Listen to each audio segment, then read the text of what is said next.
فاعتبروا يا أولي الأبصار صدق اللہ مولانا العظیم واجب الاحترام ذوی الشان جملہ سامعین و سامعات السلام علیکم ورحمۃ اللہ وبرکاتہ۔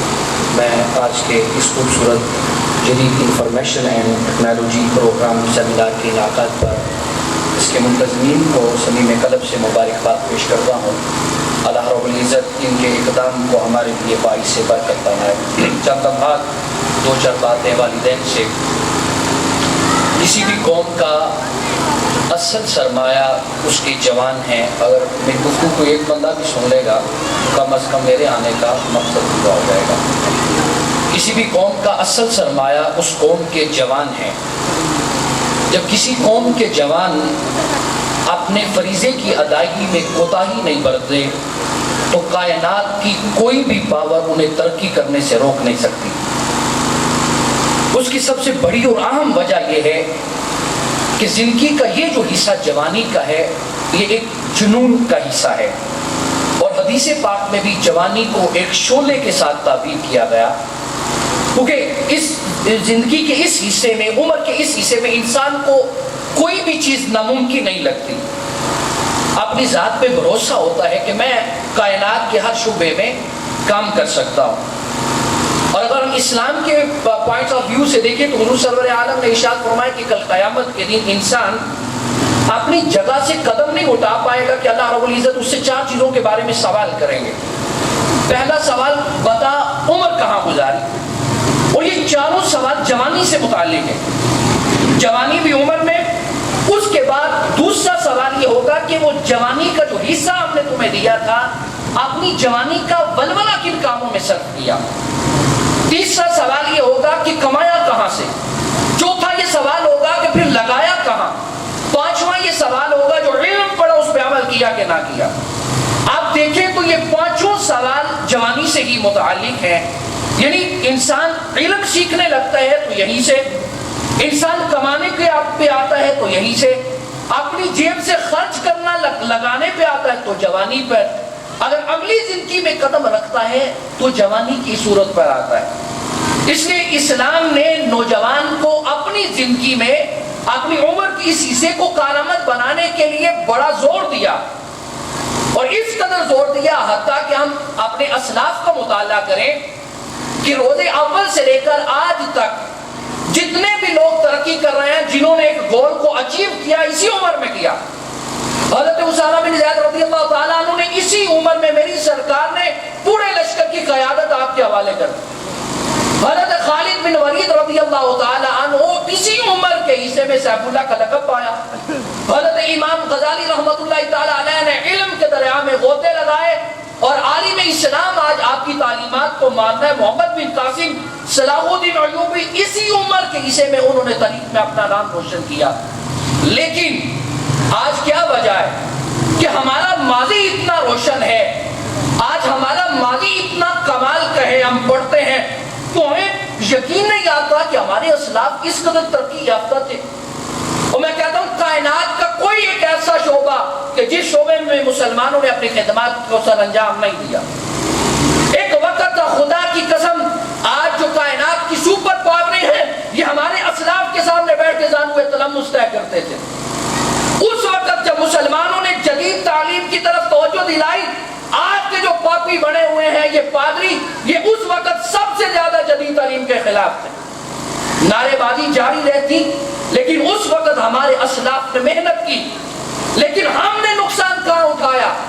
ہم نے نقصان یہ اٹھایا کہ ان لوگوں نے دیکھا کہ کائنات کا ہر شعبہ دیکھ لیں مسلمان کامیاب ہے۔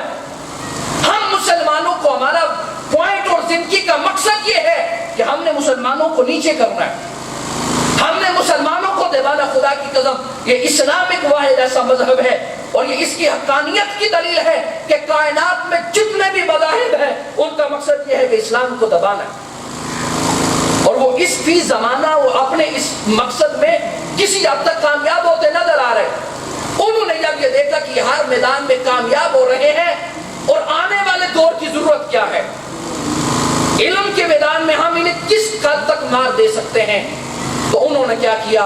انہوں نے سوچا کہ آنے والا دور ٹیکنالوجی کا دور ہے۔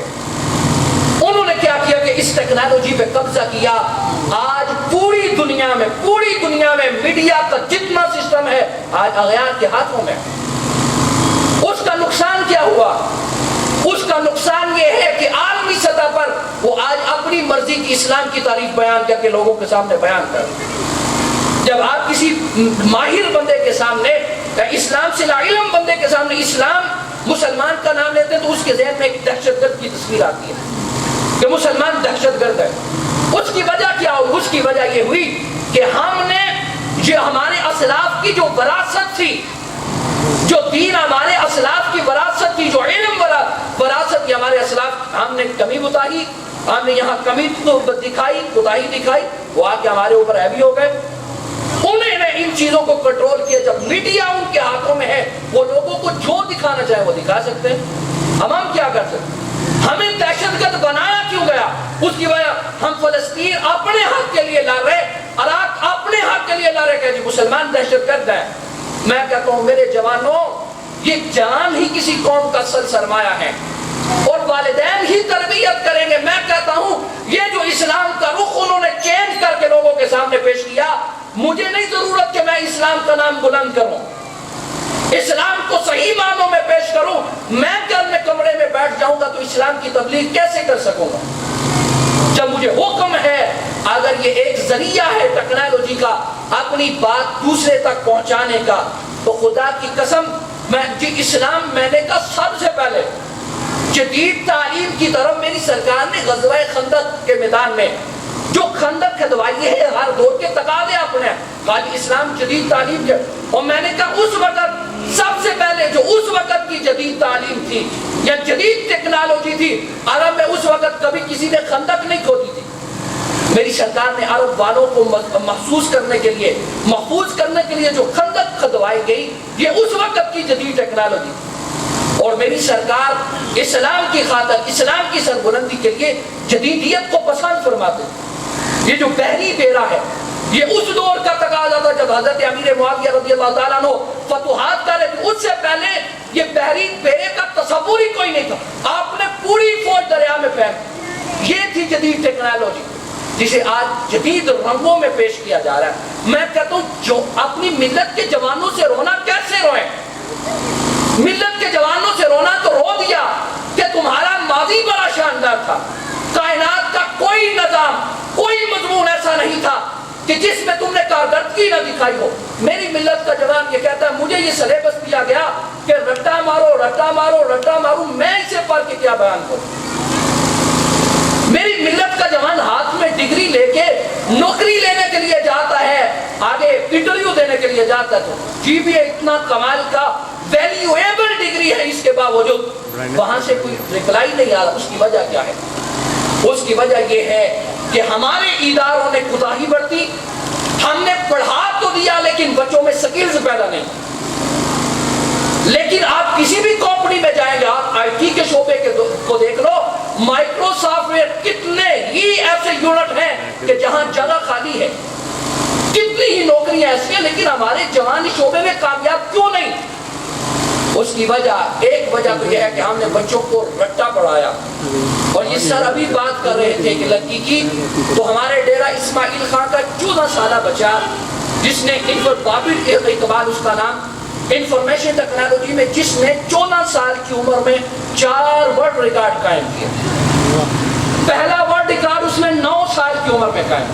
میں کہتا ہوں بچوں کو کہیں بھائی بچوں کھیلو کھیلو کھیلو کھیلو, اور بچے کہیں گے کھیلنے کے لیے, تو کہہ رہے ہیں ہمیں بتائیں گراؤنڈ کون سا ہے؟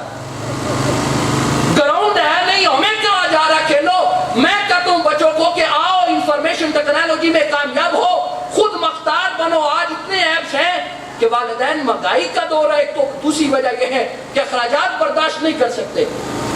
بچہ ابھی جوان ہوتا نہیں, عمر کو آتا نہیں, موبائل اس کے ہاتھ میں ہے, وہ کون سا ادارہ ہے جو انہیں سکھائے گا کہ اس موبائل کا استعمال آپ نے کیسے کرنا؟ آج ٹیکنالوجی, میں کہتا ہوں, میں واللہ باللہ تعالیٰ کہتا ہوں, میں اگر کسی سے مشورہ بھی کرتا ہوں, اپنا ذاتی مشورہ بھی کرتا ہوں, تو میں ٹیکنالوجی سے مشورہ کرتا ہوں. کائنات کے ہر شعبے میں مجھے کائنات کی کوئی بھی ضرورت ہو تو مجھے گوگل سے مل جاتی. میں کہتا ہوں مسئلہ یہی ہے, میرے ساتھ پڑھنے والے, میرے ساتھ رہنے والے ایک مسئلہ لے کے وہ پریشان ہے لیکن میں نے اس کا حل نکال لیا ہوتا. وجہ یہ ہے چیزیں ہمارے پاس موجود ہیں لیکن ہم بچوں کو بتائیں گے تو بچوں کو پتا چلے گا نا کہ یہ چیزیں ہیں. آج ہمارے اسکولوں کا نصاب اللہ، اور اس کے بعد کیا ہے، ہم نے کلر ڈے کے نام پہ کوئی ڈے رکھ لیا. آج کہتے ہیں جی 14 سال کے بچے نے اگر 14 سال کی عمر میں ورلڈ ریکارڈ بنائے ہیں تو کیا آج وہ بچہ پیدا نہیں ہو سکتا؟ آج بھی وہ بچہ پیدا ہو سکتا ہے، آج بھی ویسا ہی انجینئر پیدا ہو سکتا ہے. لیکن اس کے لیے بات کیا ضروری ہے؟ اس کے لیے ضروری یہ بات ہے پہلے بچے کو گراؤنڈ دی جائے. یہ ایک ایسی، میرا اپنی ذاتی تجربہ اور میری خواہش یہ تھی کہ ہمارے علاقے میں بھی کوئی ایسی چیز، ہمارے ادارے، کیونکہ بچے کی بیسمنٹ جو بنتی ہے انہی اداروں سے بنتی ہے. انہوں نے کیا کیا کہ ہمارے اغیار نے اس چیز کو اپنے سلیبس میں شامل کیا.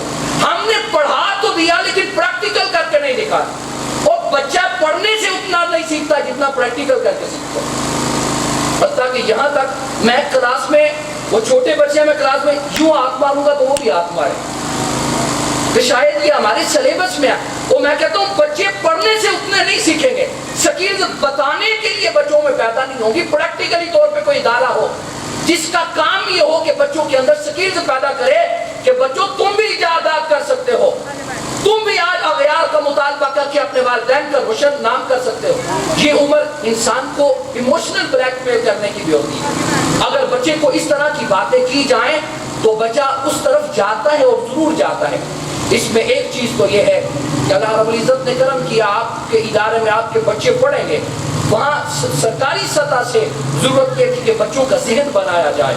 اور ایسے پروگرام منعقد کرنے کی وجہ یہ ہے کہ یہ چیز نہیں ہے، پہلے ڈیولپ نہیں ہوئی، بچوں کو اس کا اندازہ نہیں ہے. یہ پروگرام منعقد کرنے کی وجہ یہ ہے کہ والدین کو بتایا جائے. گھر میں بات ہو تو اس کی، اسکول میں بات ہو تو اس کی. اس کی وجہ کیا ہے؟ بچے لا علم ہیں، بتایا جائے گا، اس کے فوائد کے بارے میں آگاہ کیا جائے گا تو بچے اس چیز میں دلچسپی پیدا کریں گے. اور یہ کائنات کا نظام ہے، آپ 100 کتاب بھی آسان سے آسان رکھ دیں گے، آسان سے آسان رکھ دیں گے، جب تک بچے کی دلچسپی نہیں ہوگی بچہ نہیں پڑھ پائے. بچے اس چیز میں دلچسپی کیسے لیں گے کہ آج والدین بھی اسی معاشرے میں ہیں. اور یہ 100% بات سچی ہے کہ آنے والا دور ٹیکنالوجی کا دور ہے. اگر آج ہم نے اس کو اپنے ہاتھ میں نہ کیا تو ہم پھر جو اتنا نقصان ہم نے کیا اس میں دن بدن اضافہ کرتے جائیں گے. والدین بچوں کی اس حوالے سے اپریشیٹ کریں، ایسے پروگرام منعقد ہوں، ایسے سکولز میں کوئی ایسا ڈے رکھا جائے، ایسا دن رکھا جائے، بچوں کو بتایا جائے. میرا بچہ اسلاف کی طریقے پڑھ کے بتائی جائیں کہ یہ صرف اسلام نے حتی الامکان، میری سرکار نے یہاں شروع سے کیسا دور دیا. جب غزوہ بدر کے میدان میں کچھ لوگ قیدی ہو کے آئے نا تو کفار کو میری سرکار نے فدیہ قائم کیا، فرمایا کہ فدیہ دے دو تم رہا ہو. تو کچھ لوگوں نے کہا جناب ہمارے پاس فدیہ نہیں ہے. تو میری سرکار نے فرمایا تم 10 صحابہ کو پڑھنا سکھا دو، ہم تمہیں آزاد کر دیں. فدیہ کیا ہے؟ یہاں سے بیس بنے گی. میں کہتا ہوں کہ اسلام جدید تعلیم کے خلاف، اسلام میں کہتا ہوں آؤ تو صحیح. میری سرکار نے تو یہاں تک کہا، فرمایا علم سیکھنا ہے، پیاس کو جانی ہے، فرمایا تمہیں چین بھی جانا پڑے تو جاؤ. اس سے تمہیں قرآن جا بجا قرآن پاک میں کہہ رہا فَاعْتَبِرُوا يَا أُولِي الْأَبْصَارِ، یہ پورا نظام ہے اللہ نے دیا. فرمایا آنکھوں والو اس میں غور و فکر کیوں نہیں کرتے، نئی ایجادات تم کیوں نہیں کرتے. میں کہتا ہوں کہ یہ اسلام اجازت نہیں دے رہا. میں کہتا ہوں سرکار نے ان کافروں سے کہا کہ تمہارا فدیہ یہ ہے کہ تم 10 صحابہ کو پڑھا دو. کیا وہ کفار نے صحابہ کو قرآن کی آیتیں پڑھائی تھی؟ دین کا علم دیا نہیں. اس زمانے کا جو علم تھا میری سرکار جانتے تھے جب تک انسان کے پاس زمانے کا علم نہیں ہے. میرے سامنے مخاطب، میرا مخاطب کیسا بھی ہے، میرے سامنے سامعین میں بیٹھنے والا پتہ نہیں کون سی گفتگو سمجھتا ہے، کس لیول کی گفتگو سمجھتا ہے. اس لیے جو سنانے والا ہوتا ہے، جو مقرر ہوتا ہے، وہ لوگوں کی گفتگو سماعت کو سامنے رکھ کر گفتگو کرتا ہے. تو ہے اللہ رب العزت ان کے اس اقدام کو ہمارے لیے باعث سے برکت و باعث سے نجات بنائے.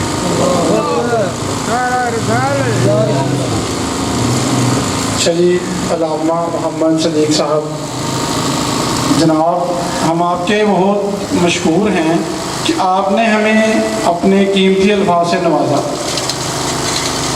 آپ سب سے میں یہ التماس کرتا ہوں کہ آپ لوگوں نے علامہ صاحب کی گفتگو سنی۔ اصل میں ہم لوگ جہاں پہ تھے نا کہ جی انسان کیسے بنے گا، یہ بات ہم جب تک اس کی باریکی کو اور اس کی ضرورت کو نہیں نہ سمجھیں گے تب تک یہ بات ہمیں سمجھ نہیں آئے گی۔ اب علامہ صاحب نے جو باتیں کی ہیں مجھے امید ہے کہ آپ میں سے سب لوگوں کو ان باتوں کی سمجھ آئی ہوگی۔ آپ کو پتہ چلا ہوگا کہ انسان تو چیک کرنا ہی کرنا ہے، قیمتی انسان بنانا ہے، صرف انسان نہیں بنانا، قیمتی انسان بنانا ہے۔ وہ انسان بنانا ہے جو اپنے ملک و ملت کے لیے، اپنے والدین کے لیے، اپنے محلے کے لیے، اپنے شہر کے لیے، سب کے لیے قیمتی انسان ہو۔ ہم نے وہ انسان پیدا نہیں کرنا کہ جو 9 to 5 کام کرے، مشین ہو اور بس ٹھیک ہے جی۔ وہ انسان پیدا کرنا ہے کہ جس کے سماجی تعلق بہتر ہو۔ یہ نشانیاں ہیں نا۔ ہم لوگ بات کر رہے تھے کہ ایک صحبت اور دوسری زبان۔ زبان بھی بتا دیتی ہے اور صحبت بھی بتا دیتی ہے، لیکن ہم یہ تو سوچیں کہ یہ صحبت اور زبان جو ہے یہ آتی کیسے ہے، کہاں سے آتی ہے۔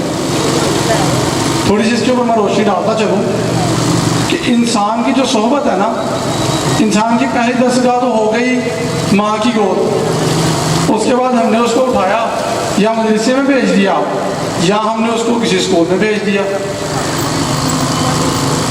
تو اسکول والوں نے کیا کیا، مدرسے والوں نے کیا کیا، اس بات کے اوپر تو ہم لوگ سوال اٹھاتے ہیں۔ کبھی ہم نے یہ بھی سوچا کہ ہم نے کیا کیا۔ کرٹیسائز کرنا، کسی کو پوائنٹ آؤٹ کرنا مقصد نہیں ہے۔ دیکھیں ہم ایک ایسی سٹیج پہ ہیں، جیسے علامہ صاحب نے کہا کہ ہم لوگ مجبور ہیں اور محتاج ہیں، اپنا موٹیو بھی ہم لوگ بیان نہیں کر سکتے، اپنا منشور بھی بیان نہیں کر سکتے۔ کیوں؟ بحیثیت مسلمان ہمارے ہاتھ میں کچھ نہیں ہے۔ میڈیا ہے تو غیر مسلموں کے ہاتھ میں ہے۔ اب اس کی مثال دوں آپ کو میں۔ ہم لوگ کہتے ہیں کہ جی ہماری جو حکومت ہے، ہمارے سیاستدان ہماری آواز نہیں اٹھاتے، وہ ہمارے حق کی بات نہیں کرتے۔ ہم لوگ یہ کہتے ہیں نا۔ ہر دوسرا بندہ یہ بات کرتا ہے کہ جی سیاستدان ہمارے حق کی بات نہیں کرتا۔ بھائی سیاستدان نہیں کر سکتا، کیونکہ اس کی مثال آپ اس طرح سے لے لیجیے۔ ابھی زیادہ پرانی بات نہیں ہے، سنگل نیشنل کریکولم جس نے اسکولوں کو ڈسٹرب کیا، ایجوکیشن سسٹم کو ڈسٹرب کیا۔ ہر چیز کے مثبت اور منفی پہلو ہوتے ہیں، لیکن ہم نہ اس کے مثبت پہلو ڈسکس کرنے کے لیے بیٹھے ہیں، نہ منفی ڈسکس کرنے کے لیے بیٹھے ہیں۔ ہم صرف آپ کو مثال یہ دے رہا ہوں میں کہ جناب QAED جس نے ٹرین کیا ٹیچرز کو سنگل نیشنل کریکولم کے لیے، اس نے یوز کیا مائکروسافٹ ٹیمز کو۔ ہمارے ڈپارٹمنٹس ہیں، ایجوکیشن ڈپارٹمنٹ ہے، پولیس ڈپارٹمنٹ ہے، سیکورٹی فورسز ہیں۔ مجھے آپ بتا دیں کہ کسی ڈپارٹمنٹ کے پاس کوئی اپنی چیز ہے، کوئی بندہ واٹس ایپ کے اوپر انفارمیشن شیئر کر رہا ہے، ہمارے سیاستدانوں کے بیانیے ٹویٹر کے اوپر نشر ہو رہے ہوتے ہیں، ہم لوگ کیا کہتے ہیں؟ ہم کہتے ہیں جی فلاں نے ٹویٹ کیا۔ ایون ہماری جو اعلیٰ اور اہم شخصیات ہیں ملک پاکستان کی، ان کے بھی ٹویٹس کو جناب بڑی دی جاتی ہے کہ جی یہ اس نے ٹویٹ کیا تو یہ بات کہہ رہا ہے۔ وہ ٹویٹر کس کا ہے؟ ٹویٹر ایلان مسک کا ہے۔ اب اس سے کوئی زیادہ محتاجی اور مجبوری ہو سکتی ہے کہ انسان اپنی بات بھی نہ کھل کے کر سکے؟ تو انسان بننا ہے اور قیمتی انسان بننا ہے۔ ان باتوں کا رابطہ آپ کو بتانے لگا ہوں۔ دو چیزیں، زبان اور صحبت۔ صحبت اور زبان دونوں چیزیں اس کو ادارے سے ملتی ہیں، ماں کی گود سے ملتی ہیں، اور جب وہ بیسک اپنی پرائمری تعلیم بچہ کلیئر کر لیتا ہے پھر اس کی صحبت بھی طے ہو جاتی ہے، اس کے ادارے بھی طے ہو جاتے ہیں۔ پھر آگے وہ ان چیزوں کو بدلتا ہے، پھر اس کے لیے محنت درکار ہوتی ہے، اس کی نیچر بھی ڈیسائیڈ ہو گئی ہوتی ہے اور ساری چیزیں ہو گئی ہوتی ہیں۔ جب بچہ پرائمری کر لیتا ہے نا، جب بچہ 5 سال کی تعلیم مکمل کر لیتا ہے تو یورپ میں اور باقی کنٹریز میں پتہ ہے کیا رول ہے؟ کوئی بندہ مجھے بتائے گا؟ اچھا ویسے میں اگر بات کروں نا تو مجھے ہر تیسرا چوتھا بندہ کہے گا جی کہ ہمارے ریلیٹیو جو ہے نا وہ سعودی عرب میں ہیں، سر ہمارے ریلیٹیو جو ہے وہ دبئی میں ہیں۔ اچھا اس بات کی مثال اس طرح دیتا ہوں کہ ہر ہفتے کوئی نہ کوئی بچہ آیا ہوتا ہے، چھٹی چاہیے جی، والدین نکالے چھٹی چاہیے جی، سر وہ فلاں بچہ ہے اس کی چھٹی چاہیے، کیوں چاہیے؟ سر وہ اس کے چاچو ہیں نا وہ دبئی سے آ رہے ہیں، سر وہ مسکت سے اس کے ماموں آ رہے ہیں، سر اس کے دایا سعودیہ سے آ رہے ہیں۔ بھیا آپ لوگوں کے ریلیٹیوز ادھر ہیں تو کائنڈلی کیا کبھی کسی نے یہ بھی آبزرو کیا کہ ان ممالک میں ہم لوگ کیوں جاتے ہیں وہ یہاں کیوں نہیں آتے؟ ایسی کون سی چیزیں ہیں، ایسی کون سی گدڑ سنگلی ہے جو ان کے پاس ہے اور ہمارے پاس نہیں ہے؟ جہاں تک بات ہے ٹیکنالوجی کی، اسلامی روایات کی، تو اسلام میں یہ چیز کہی گئی ہے۔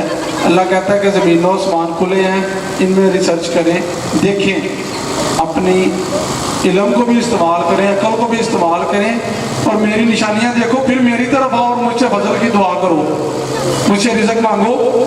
لیکن اللہ یہ بھی کہتا ہے کہ زمین اور آسمان میں نے کھول دیے تیرے لیے، جاؤ اور جا کے میری نشانیاں دیکھو، میری واضح نشانیاں ہیں۔ تو یہاں پہ انسان کی پہچان جب آپ نے کرنی ہے تو سب سے پہلے دیکھیں کہ کیا اس کا گفتار کیسا ہے۔ گفتار کو میت کرنے کے پیمانے کی ہم بات کر رہے تھے، تو پیمانہ جو ہے وہ میں آپ کو بتا دیتا ہوں۔ کبھی بھی کسی بھی انسان کی جو گفتگو ہے، جو اس کی باڈی لینگویج ہے نا، ہم لوگ صرف آج کا جو دور ہے نا بڑا کمپلیکس ہے، آج منافقت بہت زیادہ ہے۔ آج آپ لوگ میرے بارے میں بھی کہہ سکتے ہیں، میں آپ کے بارے میں بھی کہہ سکتا ہوں، آج ہمارے قول و فعل میں تضاد ہے۔ میں اپنے آپ کو شامل کرتا ہوں، میں اپنی بات کرتا ہوں، لیکن مسئلہ سب سے پہلے ہم نے اس کا سولوشن تو ہمیں تب ملے گا جب اس کو پوائنٹ آؤٹ کریں گے۔ تو میں آپ کے سامنے آج کا دوسرا کویسچن رکھتا ہوں، اور کویسچن میرا آپ سے یہ ہے کہ ہمارے پاس جو یہ میجرمنٹس ہیں کہ انسان کی صحبت کیسی ہے۔ اذان ہو رہی ہے، اذان کے لیے ہم ذرا تھوڑا سا بریک کرتے ہیں۔